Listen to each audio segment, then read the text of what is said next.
भारतीय रेलवे एक बड़े बदलाव से गुजर रही है और यहाँ पर मैं आपको बता दूं, तरह तरह के पुल हैं, तरह तरह की लाइनें हैं और साथ ही साथ मुड़ाव की अगर हम बात करेंगे तो किसी भी लाइन में हर जगह आपको मुड़ाव मिलेंगे और यही वजह है कि कहीं ना कहीं स्पीड पर फर्क पड़ता है। लेकिन इन सब के बीच नई तकनीक और नई नई चीज़ें कहीं ना कहीं भारतीय रेलवे में आ रही हैं और ऐसी ही एक तकनीक हम आपको यहाँ पर दिखाना चाहेंगे। और इसको अगर हम बात करें तो हम कह सकते हैं कि lock in sleeper point machines की यहाँ पर बात हो रही है और यह कहीं ना कहीं बाहर की तकनीक है, लेकिन एक भारतीय कंपनी है जिसने इस तकनीक को भारत में लाने का प्रयास किया है। तो हम उनसे भी बात करेंगे। हमारे साथ राहुल खेतान जी हैं जो इस कंपनी के डायरेक्टर हैं। आइए सीधा उन्हीं से बात करते हैं। राहुल जी, न्यूज स्टेशन में आपका स्वागत है। जी, थैंक यू। जब हम ये नई मशीन की बात करते हैं तो पहली चीज़ बताइए, ये मशीन क्या है और इसकी ज़रूरत क्या है? तो ये इन स्लीपर पॉइंट मशीन है। तो अभी इंडिया में जो मशीनें लगती है तो उस मशीनों में जो प्रॉब्लम आ रही है कि सेफ्टी और रिलायबिलिटी की एक प्रॉब्लम आती है, क्योंकि जब भी मेंटेनेंस किया जाता है इंडियन रेलवे में तो अभी जो मशीनें लगती है उन्हें खोलना पड़ता है, उन्हें खोल के मेंटेनेंस करके उसे वापस लगाना पड़ता है। तो ट्रैक एंड सिग्नलिंग दोनों ही डिपार्टमेंट की इन्वॉल्वमेंट वहाँ पे आ जाती है। बट इस मशीन में जो स्पेशलिटी है कि जब रेलवे मेंटेनेंस और टैंपिंग करती है तो ये मशीन को बिल्कुल भी खोलना नहीं पड़ता है, क्योंकि इसकी सारी जो इक्विपमेंट्स एंड जो भी टेक्नोलॉजी है वो उसी स्लीपर के अंदर में हमने इंस्टॉल कर दिया है। तो उसके कारण क्या है कि इस मशीन को इंटैक्ट रखा जाता है। इसके ऊपर से जो यूनिटैम्प मशीन है वो टैंपिंग करते हुए निकल जाती है। और इसमें क्या है कि एक बार आपने इंस्टॉल कर दिया है फील्ड पे तो सिग्नलिंग और ट्रैक दोनों एकदम टेंशन फ्री हो जाते हैं। जैसे ये मशीन आपने लगाई और उसके बाद कितने सालों तक ये काम करती रहेगी विदाउट फेल? तो हमारे पास जो डिज़ाइन में जो हमारी जो डिज़ाइन लाइफ है, डिज़ाइन लाइफ तकरीबन 25 साल की है हमारी। बट इस पे जो डिपेंडेंसी आती है कि भाई किस तरह की ट्रैफिक इस पे चल रही है, तो अगर आप बात करें तो जो बाहर में विदेश में जो मशीन लगी तो 25 साल तक की मशीन ऑपरेशनल है, 25 साल से ये सक्सेसफुली चल रही है। बट अगर इंडियन एनवायरनमेंट में बात करें तो ये डिपेंडेंसी इस पे है कि भाई कितनी आप ट्रैफिक चला रहे हैं, कितनी ट्रेन चला रहे हैं, तो उसके ऊपर डिपेंड करता है।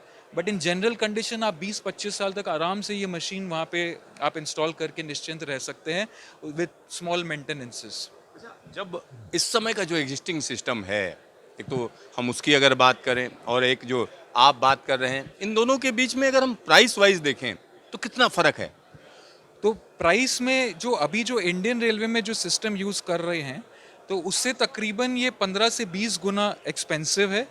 लेकिन जो एडवांटेज इस सिस्टम में आता है दैट इज़ सेफ्टी और रिलायबिलिटी, जो कि इंडियन रेलवे आज जिस दिशा में जा रही है और जिस तरह की ट्रैफिक कंडीशंस इंडियन रेलवे में है और जो आगे में सोच है इंडियन रेलवे की, तो सेफ्टी एक ऐसा एस्पेक्ट है जो इंडियन रेलवे बहुत ही एम्फोसाइज कर रही है।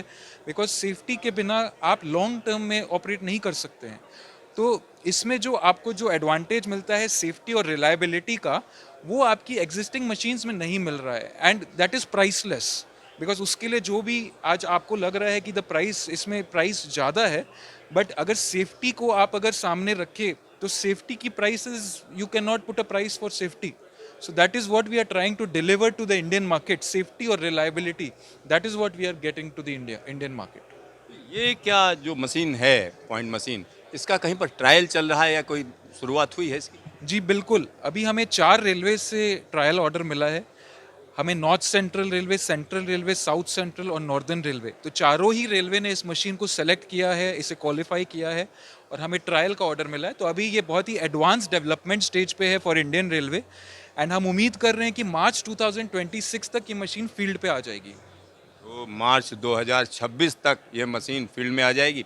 एक और चीज़ हम यहाँ पर जानना चाह रहे थे, जब स्पीड की बात करते हैं, क्योंकि अब धीरे धीरे करके भारतीय रेलवे कहीं ना कहीं सेमी हाई स्पीड की तरफ बढ़ रही है, तो उसमें यानी कितनी स्पीड तक ये मशीन कामयाब रहती है? अभी ये मशीन जो है हमारी यूके में जो है, ये मेजॉरिटी मार्केट शेयर इसी मशीन की है। तो वहाँ पे तकरीबन 200-220 kmph तक ऑलरेडी ट्रेनें चल रही है इस मशीन पे। तो 200-220 kmph तक तो सेफली ऑपरेशन हो रहे हैं। हाउएवर ये जो मशीन है, मशीन की कैपेबिलिटी उससे भी ऊपर है, बट उसको क्वालिफाई करने के लिए वो ट्रैफिक कंडीशन पे डिपेंड करता है कि अगर हम और हायर स्पीड की ट्रेन चलाना चाहते हैं तो the machine is capable. But अगर आप बोले कि भाई किस तरह की ट्रेनें चल रही है, तो 200-220 kmph पे ऑलरेडी ट्रेनें चल रही है। तो इंडियन रेलवे जो आज के दिन सेमी हाई स्पीड की तरफ जाना चाहती है, तो इंडियन रेलवे भी 200-220 की तरफ जाना चाहती है। तो ये machine already tried, tested and सक्षम है उसके लिए।